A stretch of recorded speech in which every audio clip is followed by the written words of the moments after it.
Hi beautiful people, welcome and welcome back to Thrive Out Loud. Thank you so much for tuning in. If you are a brand new subscriber, you just happened to stumble upon the beauty in here, you just happened to stumble upon this gem, thank you so much for taking a minute of your time to click on and see what's happening on here. Please click the like button, it's free. Please subscribe as well, it's free. And the bell notification, it's also free. If you are a returning subscriber, you know the house rules in here. We like, comment, subscribe, click on the bell notification, and we share with a friend because you never know who might need to hear what from who. So, getting into part 3. This is actually fun. I thought I was just gonna do one single video, one single sit down discussing, but you know you don't want people's data to disappear, and I realized I still have that on. My hair is not done yet, but we're gonna ignore it, right? We're getting into part 3, how I found myself in the civil engineering industry and how my journey was. Okay, let's do this in 3, 2, 1. It's Thrive time.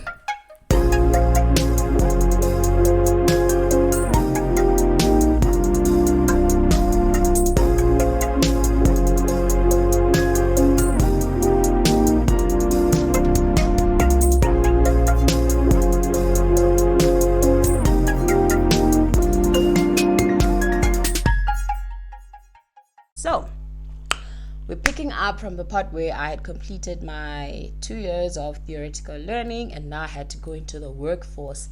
Because now I have to be an adult, an actual adult. And the nerves, because now your friend is not there, your lecturer's not there, the HOD is not there. You are going to be a newcomer Again, and if that is not scary for you, then good. During my days in VUT, during my studies as a VUT, I participated quite a lot in the student chapter stuff in the SAIC student chapter shandies. You know, I joined it as, I think I was the deputy secretary when I joined, then I became the secretary, then became the deputy chairperson, and before we knew it, the girl was madam chairperson. And if you're exposed to such opportunities, I would say grab them with both hands, because you never know what it might lead to. I'll explain what I mean by that later. So obviously through the student chapter, there was a lot of interaction between us as a committee, the students and the lecturers and the HOD, as well as SAIC itself, and I just felt like it opened my eyes so much to the industry as a whole and to the concept of networking, not network marketing, please don't sell me stuff, to the concept of networking, the concept of putting yourself out there. I feel like it amped up my confidence, like from this to that, because now I was able to articulate myself better, I was able to communicate better, and you also learn how to carry yourself professionally as part of a team or a committee, because obviously there's protocol to be followed. You can't just hold yourself however you want, right? I just feel like those were invaluable life skills I learned through my days as a member of we called it BKSO then, I don't know what they call it now.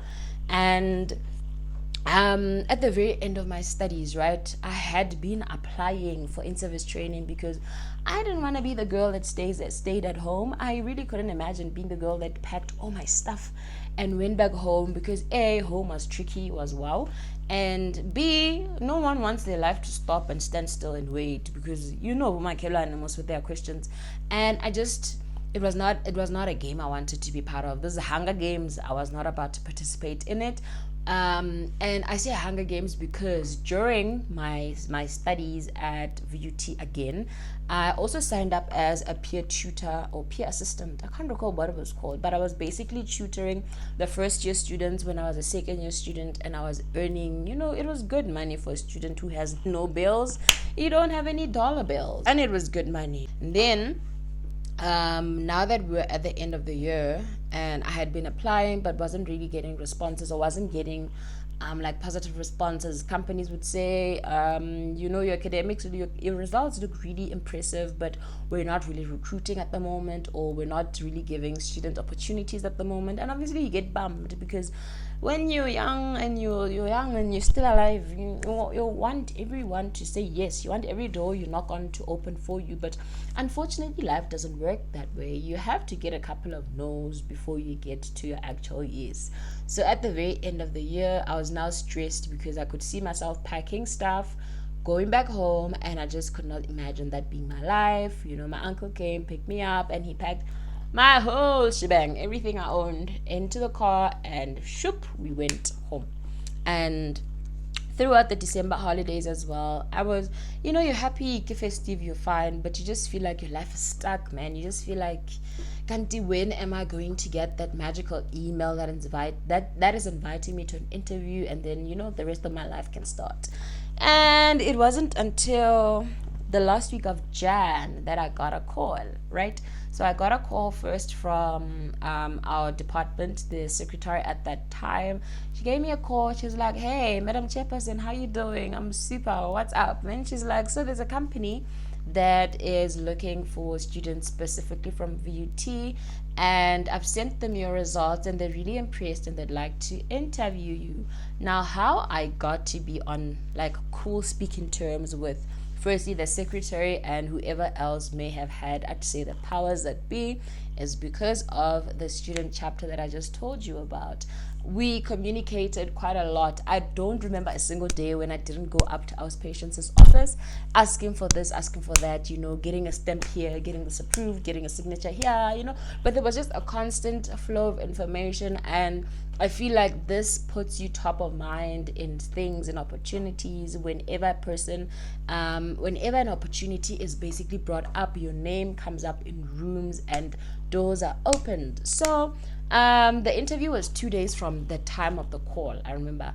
And I remember I traveled back to Randburg, and that's where the company was based, and had the interview, and I was hired on the spot. And this was not nepotism. It's not like they didn't grill me in the interview. They grilled me because they want to know if they are hiring a person who is good for this job and who will look good for the company. I don't know if it makes sense, but obviously when you are hired in a company, you are kind of a representative of the company. So the company needs to know if you are a good look for them, if you are a good fit for them, right? So this was a consulting company, and I remember the day of the interview was like a Thursday or so, and they were like, "So you start on Monday." So between Thursday and Monday, I had to go back home and come back and basically sort out my life and basically start work, right? This company was amazing. It was a beautiful company, beautiful environment, beautiful culture, beautiful people. It was like being home. So it had different departments. Like downstairs on the ground floor was like the admin department and whatnot, and then first floor was like the project management and whatnot department. Then the third floor was the design department, and that's where I was placed. And that's basically where I got to apply the different skills I had learned at school, specifically using AutoCAD, because companies nowadays we don't do manual drawings. So AutoCAD came a long way, and I was able to basically pick up from where I left off in school. And so I was basically taught the basics of civil engineering, how you basically prepare a drawing, the dimensions you use, how you start a drawing, what information you need to find before you can basically start a drawing, like the area, like for instance the area in which the project is, the rainfall, whatnot. You basically use the specifications from the jurisdiction near that area. So if your project is somewhere in Pretoria, you are going to use City of Tshwane guidelines and whatnot to basically guide you on how to proceed. If you are in Joburg, then City of Johannesburg, City of Ekurhuleni, City of this, like each different area has its different specifications based on the type of area it is, the topography of the area, the rainfall events they experience there, the type of soil maybe, and just the different things that areas experience uniquely. Then you basically learn. And by the end of the 12 months, right, so I learned how to basically carry out designs from scratch: water designs, sewer designs, road designs, sewer, stormwater designs, you name it. How to basically compile reports, issue slips and all of that. So it was a consulting firm, and that is like mainly what different consulting firms deal with. Of course, it also depends on the department you find yourself in. So because I was in the design department, design was my bread and butter. At the end of the 12 months, then I was basically given a completion letter, and I had to now apply for graduation at school, and they then offered me a permanent contract, and they would obviously be bumping up the cheese a little bit, and that is how life moved on from there. And unfortunately, the company ran into some stuff and they had to start retrenching. And in as much as it feels like it doesn't fit the story, but it's no use giving you real talk without telling you the reality of the industry, because the reality is a lot of civil engineering companies, a lot of small companies end up in some sort of trouble or another, and retrenchment is unfortunately one of the options they end up having to take.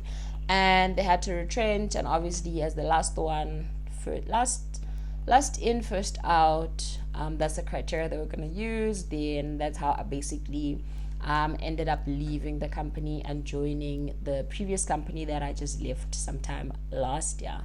Okay. Please let me know what else you'd like to know specifically in the topic of civil engineering. I would really love to shed some more light wherever you need it. If you have any questions, leave them down in the comment section below, or get hold of me wherever it is that you find me in the socials. If you bump into me at the mall, let's have this chat. So thank you so much for tuning into this episode of Thrive Out Loud. As always, it is an amazing pleasure sitting here sharing a little bit of myself with you. Please remember the house rules in here were like, comment, subscribe, click on the bell notifications, and share with anyone really, because you never know who wants to hear what someone else has to say. See you next time. Bye.